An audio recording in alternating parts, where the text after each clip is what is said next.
dream that one day this nation will rise up.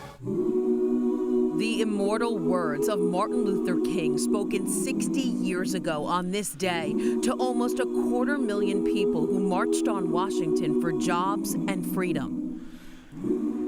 I'm Christine Persichetti. Today, Martin Luther King's words resonate as the nation marks the 60th anniversary of the milestone event. People came from across the country to protest for racial equality for African Americans. It was a call for economic and racial equality, a call to action that brought more than 200,000 people to the National Mall in Washington, D.C. on August 28th, 60 years ago, a day best remembered for Martin Luther King Jr.'s historic I Have a Dream speech. Now is the time to make real the promises of democracy. Among the hundreds of thousands, two young activists who were filled with hope.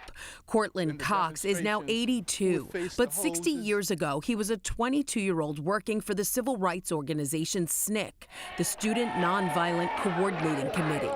Edward Flanagan was a 20-year-old who just finished his shift as a waiter. Like scores of others, he wanted to take a stand for civil rights.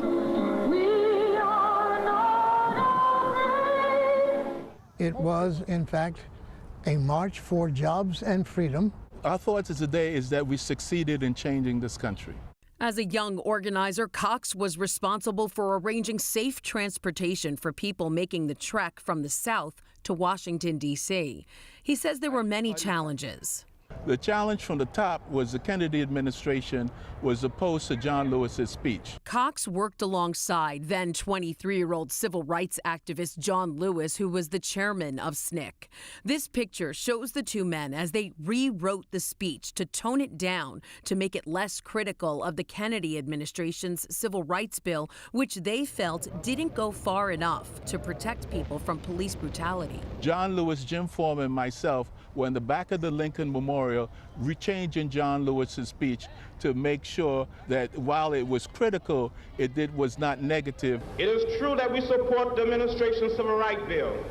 We support it with great reservation, however. Both Cox and Flanagan agree while much was accomplished that day, the work is not over. We are still, while in a much better place than we were in '63, not in the place where one would expect 60 years on.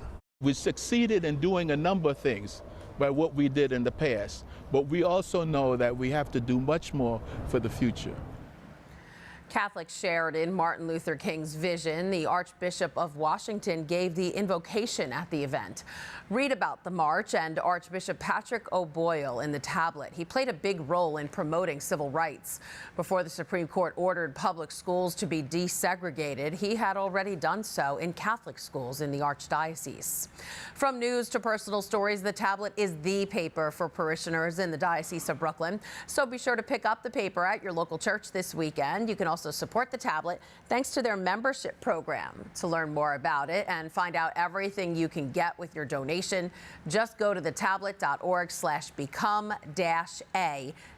Hi, I'm Christine Persichetti, anchor of Currents News. If you like what you saw, please hit the like button on this video. And if you want to see more content just like it, subscribe and click on the bell for notifications.